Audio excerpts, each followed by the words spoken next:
ल अब म पनि माछा मार्न जाँदैछु। बहिनीहरू त अलरेडी गइसकेछ। म अनि माछा मार्न जाँदैछु, बहिनीहरू गइसकेछ। ट्याक्क लाएर यता फर्काउनु पर्यो, गाडी आइरहेको छ बाइक ट्याक्क लाएर।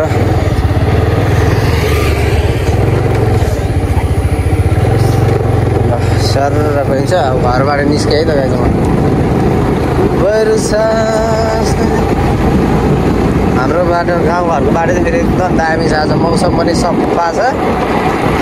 2-3 दिन पानी पऱ्यो होला सायद आज मौसम खोलेको।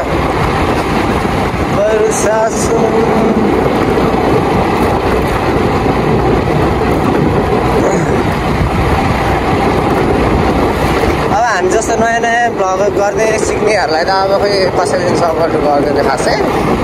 त्यही पनि अब गर्दै जाउँ सबजनाले सपोर्ट गरिदिनु होला मलाई होइन। अब यस्तै हो, अब विदेश जाने कोसिस गर्दैछु म पनि। दसैँको छेकले गर्दाखेरि यस्तै भइरहेछ। अब म यहाँदेखि माछा मार्ने ठाउँमा चाहिँ 1 मिनटमा पुगिहाल्छु।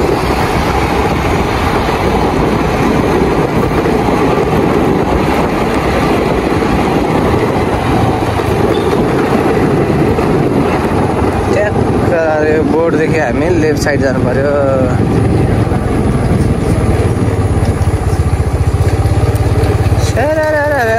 यताबाट कच्ची बाटो छ तर राम्रो बाटो छ। कच्ची भन्ने हान्छ अलिक ढिलो छ, यस्तो जानुपर्छ।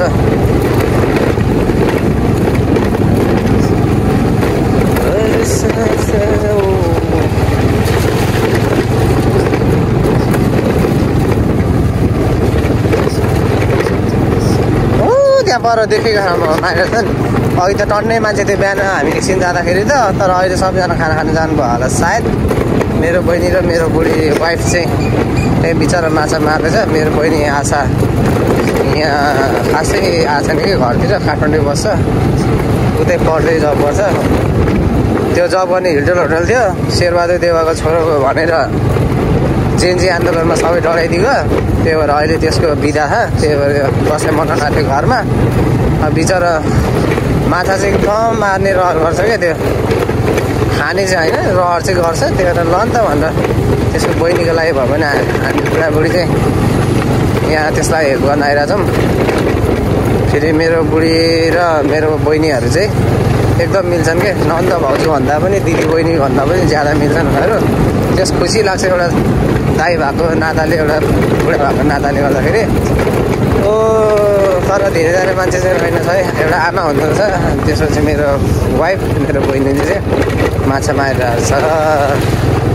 ल आजको माछा मार्दा के हुन्छ एकछिनमा हेर्नु न गाइज। यहाँनिर मेरो बुढी छ,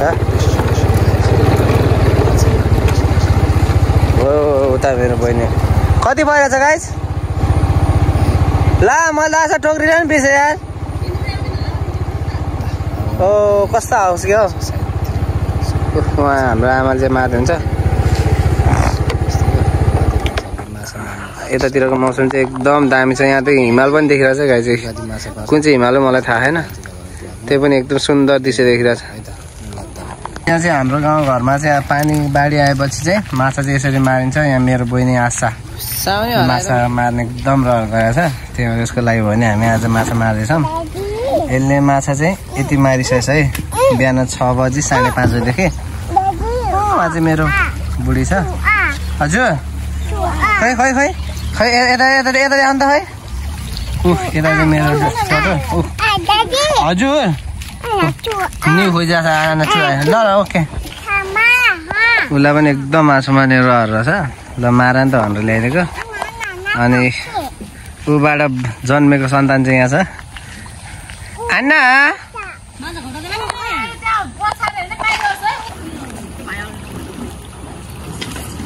यहाँ यसरी मार्दैछ। आमामा उता आमा माछा मार्ने, छोरी यता पानी हेर्ने। यता हेर्नु त आन्ना। हजुर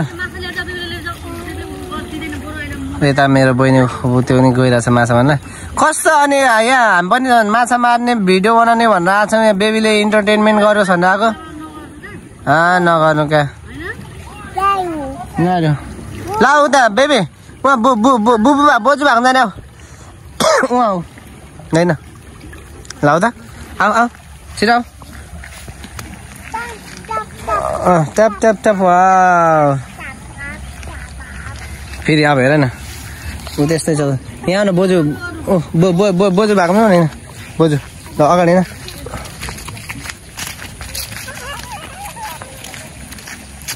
है पानी पानी है यता यता बोजूलाई सोध्नु बोजू भन्नु माछा मार्नु के गर्नु भएको भन सोध त ल माछा मार्नु भएको हेर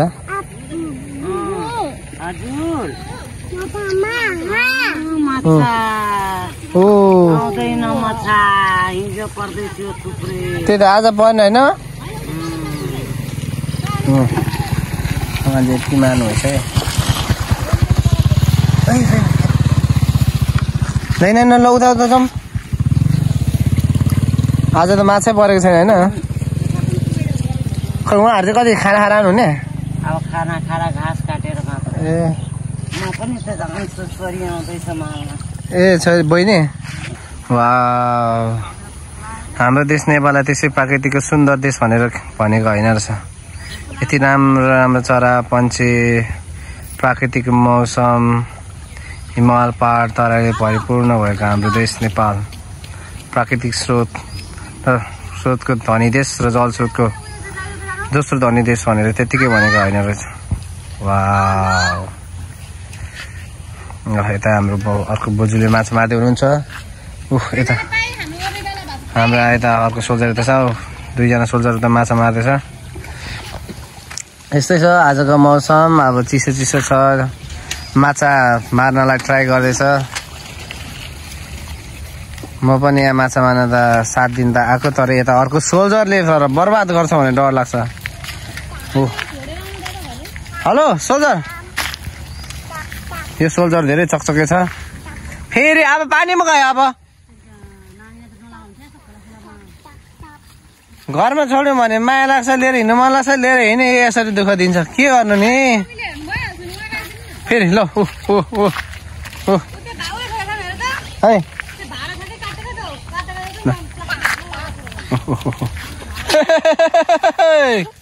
आना फेरि हेर न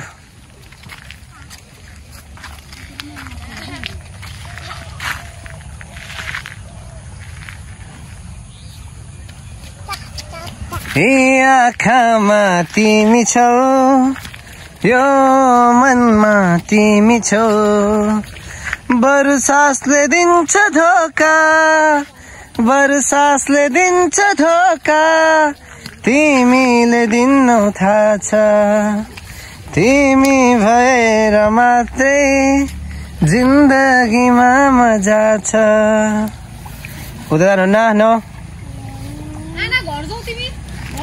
फुपूले के भन्नुहुन्छ ल घर जाने ल हिँड पर घर जाऊँ ल है यता हेर त घर जाने हो ल हिँड घर जाऊँ बाई गरिदियो सबैजनालाई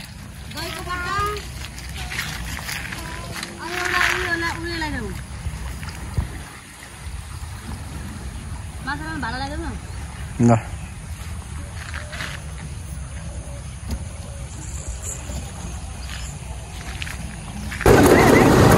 अब हामी 3 जना 4 जना फर्किँदैछौँ बेबी पनि आयो अब सारा जाँदैछौँ है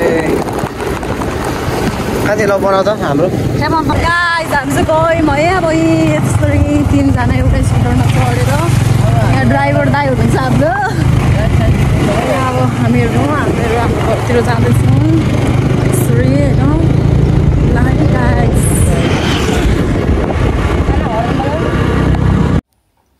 ल गाइस फाइनल्ली हामीले आज यति माछा मार्यौँ है आशा कान्छी म भएर यति माछा मार्यौँ स्पेसली तिनीहरूले धेरै मारेको छ म त अलिक पछि नै गएको थिएँ अब माछा पकाएर खाने छ हामी लेक्चर देखाउँछु ल फाइनली गाइस मैले माछालाई फ्राई गरिसकेँ यो चाहिँ हाम्रो गाउँतिर घरतिर पाउने खोलाको लोकल माछा है त ल गाइस